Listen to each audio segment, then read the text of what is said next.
Hi friends, మీరు చూస్తున్నది small new farmers Telugu YouTube channel. నేను మీ శ్రీరాముల్ని. మొదటిసారిగా మన ఛానల్ని చూస్తున్నట్టయితే లైక్ చేయండి, సబ్స్క్రైబ్ చేసుకోండి, అలాగే బెల్ ఐకాన్ క్లిక్ చేసి అలానే ఆప్షన్ని ఆన్లో ఉంచుకోండి. ఈరోజు టాపిక్ వచ్చేసి కొర్ర పంటను వచ్చేసి టైర్ల మిషన్తో కోపించడం వల్ల లాభాలు మరియు నష్టాలు తెలుసుకుందాం. ఇప్పుడు మనం చూస్తున్న పంట వచ్చేసి కొర్ర పంట. దీన్ని వచ్చేసి టైర్ల మిషన్తో కోపించడం వల్ల మరియు కంకులు ఎక్కువగా పోతున్నాయి కాబట్టి అదే మనుషులతో కోపించి చిన్న మిషన్లో వేసినట్టయితే గూడిస్ మిషన్లో కంకులు అనేది పోకుండా గింజలు అనేది నీట్గా రావడం జరుగుతుంది. కానీ గూడిస్ మిషన్ అనేది చాలా తక్కువ ఉండడం వల్ల ఎక్కడో ఒక రైతు దగ్గర ఉంటుంది. వాళ్ళు కొంచెం డిమాండ్ చేయడం వల్ల అందరూ టైర్ల మిషన్తో కోపించడం జరుగుతుంది ఈ కొర్ర పంట అనేది. ఇప్పుడు మనం చూస్తున్నది వచ్చేసి కొర్ర పంటను వచ్చేసి టైర్ల మిషన్తో కోపించడం జరిగింది.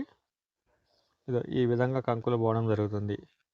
కానీ మనుషులతో కోపించి అదే ట్రాక్టర్తో మన ఒరిగడి తిప్పినట్టయితే గింజలనే రాలడం జరుగుతుంది. మళ్ళీ వాటిని తూర్పు పోయడం చాలా పని కాబట్టి అందరూ మిషన్తోనే కోపించడం జరుగుతుంది. కానీ కంకులు ఎక్కువగా పోతున్నాయి. అవి వేరేసి కట్టెలతో కొట్టుకోవడం కానీ జరుగుతుంది. ఇదో కంకులు అనేది ఏ విధంగా పోయినాయో. ఈ టైర్ల మిషన్ అనేది వరికి బాగా పనిచేస్తుంది. కానీ కొర్ర కానీ, జొన్న కానీ, సొద్ద కానీ, శనగ కానీ ఈ పైర్లకు వచ్చేసి అంత బాగా వర్కౌట్ అవ్వదు. ఈ సొద్ద, జొన్న, కొర్రకు వచ్చేసి కంకులు పోవడం జరుగుతుంది.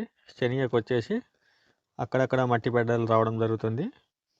మరియు బుడ్డలు కూడా పోవడం జరుగుతుంది కోసేటప్పుడు.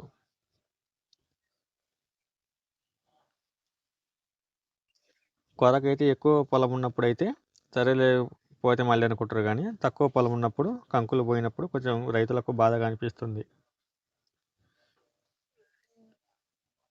అందులో ఇప్పుడు కింటా వచ్చేసి 5-6 వేలు ఉన్నాయి కాబట్టి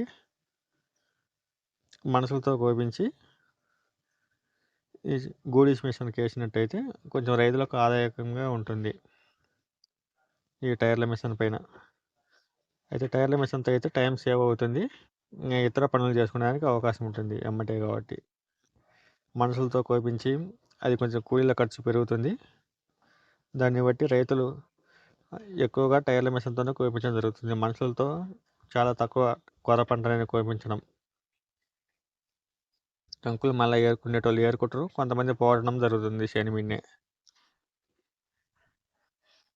సాధ్యమైనంత మేరకు మనుషులతో కోపించి మీ దగ్గరలో గూడిస్ మిషన్ ఉన్నట్టేనే మనుషులతో కోపించండి. లేకపోతే టైర్ల మిషన్తో కోపించి కంకులు ఏరుకోవడమే బెటరు. ఎందుకంటే వాళ్ళు ఎక్కువగా డిమాండ్ చేయడం జరుగుతుంది గూడిస్ మిషన్ వాళ్ళు కూడా ఎకరాల ప్రకారం తీసుకుంటారు, కొంతమంది సంచుల ప్రకారం తీసుకుంటారు.